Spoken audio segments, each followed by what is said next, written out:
c'est justement de soulager l'angoisse de celui qui les subit ou les fait subir à ses proches. Le problème non résolu de la peur débouche forcément sur son mauvais usage, son exacerbation dans le but d'acquérir un pouvoir et surtout de vendre très cher les antidotes. C'est cette peur qui, bien plus que le microbe, est redoutablement contagieuse et pathogène. Si la médecine universitaire crée et entretient l'anxiété en agitant en permanence l'épouvantail terrifiant de la maladie, il est certainement aberrant et stérile de se contenter d'agiter en face celui des vaccins dans un sordide rapport de force à qui terrorisera le plus. Sauf si l'information sur les effets délétères des vaccinations s'accompagne d'une éducation susceptible de générer un véritable changement de conscience, une évolution intérieure positive qui transcende la peur, toutes les peurs. Ceci constitue la première épreuve, avant d'accéder à une clarté véritable, puis à la force qui permet d'agir pour enfin accepter de vieillir dans la sérénité. Le projet de ce livre n'est pas d'engendrer la peur, mais plutôt d'aider chacun à vaincre les vieux épouvantails fermement enracinés dans le terreau des nuits enfantines, non par l'évitement ou l'anesthésie, mais par l'affrontement conscient, le regard en face à tous les scandales politiques, économiques et médicaux, à la violence et à l'insécurité sociale, aux dérives scientifiques incontrôlables, à la pléthore des alternatives médico-spiritualistes plus ou moins recevables. Il est souhaitable de prendre une certaine distance, de parcourir l'histoire, avant de revenir observer le monde moderne, loin au-dessus de la mêlée dont la poussière aveugle. Quels choix se présentent à nous ? Pour les uns, il faut poursuivre sur la même trajectoire. La conception de nouveaux vaccins, grâce au génie génétique, demeure la seule réponse possible à la diversification et à l'extension sans précédent des pathologies, bien que depuis 10 ans, aucun progrès significatif n'ait été enregistré dans ce domaine. Et même si les effets biologiques immédiats et médiats de ces vaccins trafiqués sont encore moins prévisibles que ceux induits par les vaccins classiques. Pour les autres, ce sont bel et bien les vaccins qui sont la cause majeure de cette diversification et de cette extension morbide, et cela ne peut qu'être pire avec les bricolages inconsidérés du génie génétique, d'autant que les vaccins du futur nécessiteront toujours l'utilisation de ces adjuvants de l'immunité qui sont aussi de puissants toxiques nerveux et hépatiques. Du fait des connexions multiples de la vaccinologie, aux aspects politiques, sociaux et économiques de nos sociétés, au domaine physique, émotionnel, mental et spirituel de la personnalité humaine, le choix du oui ou du non n'est plus seulement un choix technique, mais relève entièrement de l'éthique et de la liberté individuelle, dont l'exercice peut aboutir, à n'en pas douter, à un changement de paradigme fondamental, un bouleversement total et irréversible des sociétés humaines. Or, ce type de mutation n'est jamais le projet des pouvoirs en place. La liberté, vaste programme. Roland Topor affirmait qu'être libre, c'est choisir sa prison. Peut-être, mais l'idéal de tous les pouvoirs est justement de faire de la société une prison modèle, où les gardes sont inutiles, chaque prisonnier n'ayant aucun motif de s'évader, puisqu'il ne lui reste ni la conscience de son enfermement, ni celle de l'existence d'un ailleurs différent. Avant d'effectuer un choix, quel qu'il soit, il s'agit en premier lieu d'être informé des ailleurs différents, ce qui suggère immédiatement le risque de manipulation de l'information, depuis l'omission volontaire jusqu'au méfait de la surinformation, en passant par toute la gamme de la désinformation. De nos jours, toute l'information scientifique est dénaturée par le biais d'une vulgarisation qui postule que le public est ignare et irresponsable, entre parenthèses, à nous de prouver le contraire, que tout progrès ne peut venir que d'un matérialisme ancré dans le corps physique, ce qui permet de maintenir dans l'obscurité certains aspects plus subtils de la souffrance.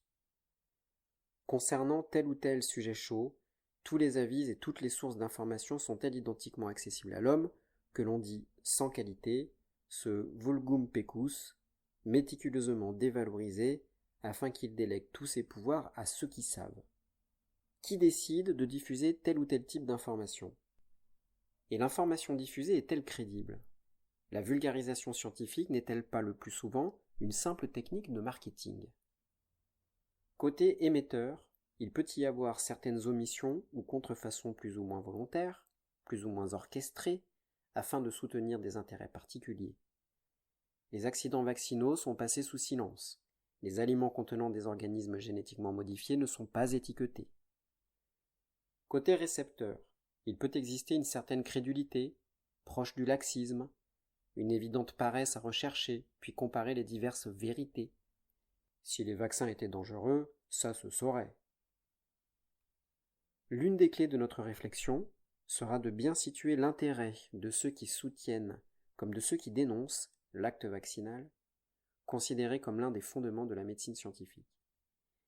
Il n'est pas agréable de soupçonner un jour que l'information officielle, notamment dans le domaine médical, est volontairement tronquée pour maintenir les intérêts de lobbies industriels, dont la seule motivation est l'exploitation systématique d'une humanité maintenue en servitude par la peur et une illusion de sécurité. Certes, il n'est pas facile de prendre conscience que les programmes sanitaires internationaux perpétuent sans doute, sous couvert d'humanisme, le plus gigantesque génocide de l'histoire du monde. Que le mensonge, la duplicité, l'hypocrisie servent quotidiennement à imposer des mesures qui créent et entretiennent la très lucrative maladie. Qu'au bout du compte, nous sommes trompés, bernés, manipulés. Mais comment étayer ces soupçons? Comment faire la preuve que la rumeur est fondée? Être correctement informé permet d'effectuer des choix responsables, où l'intérêt de l'un est confondu, inséparable de l'intérêt de tous. Il y a une noblesse de l'information que l'on nomme éducation et qui peut être considérée comme l'art de guérir l'homme de son enfance. Rudolf Steiner. Son but est de donner à chacun une nourriture adaptée à son appétit et non de procéder à un gavage standardisé et vulgaire dans les fast-foods du scientisme. En premier lieu, il nous faut considérer que le discours éthique n'appartient pas aux seuls experts, dès lors qu'il s'agit de manipuler nos génomes dans l'ignorance la plus totale des conséquences. Qui sont ces fameux experts? Chacun d'entre nous doit absolument prendre conscience de l'énorme collusion de la recherche et de l'économie marchande dans le domaine des biotechnologies, du transgénisme et de la vaccinologie. L'alliance d'une science réductrice et de l'industrie multinationale de monopole est plus que suspecte. Les scientifiques désignés pour évaluer les risques et décider de notre avenir font tous partie de la technocratie dominante. Tous dépendent entièrement des subsides de l'industrie et il est de notre devoir de soupçonner qu'ils puissent être manipulés, pour le moins tenter de préserver leur réputation et leur gagne-pain par tous les moyens. Leur rôle consiste à rendre acceptable l'inacceptable aux yeux de l'opinion publique, rendre acceptable que des multinationales anonymes contrôlent chaque étape de notre existence, de la conception à la mort, qu'il s'agisse de procréation, de prévention médicale ou d'alimentation. D'autant que ces experts sont tout simplement incompétents dans ces domaines, notre ignorance étant totale en ce qui concerne le flux des gènes naturels ou induits par transgénèse et vaccination. Dans l'état actuel de nos connaissances, le devenir des gènes manipulés et transférés est absolument imprévisible, comme leurs effets à moyen et long terme sur l'environnement et la santé. Les experts sont donc incapables de mener à bien leur mission qui consiste à évaluer les risques. Cette ignorance, à mon sens irréductible, du milieu chaotique complexe de la vie dans l'univers, implique non pas un moratoire en vue d'hypothétiques recherches et estimation du risque encouru, mais un arrêt pur et simple de toute manipulation génétique. Une telle décision éthique concerne chacun d'entre nous, et cette morale individuelle ne doit plus éviter la dimension philosophique et métaphysique de la nature humaine. Depuis le XIXe siècle, nous sommes confrontés à une étrange conception du monde, une véritable maladie mentale nommée matérialisme, qui nie purement et simplement la profondeur et la complexité de la relation homme-nature.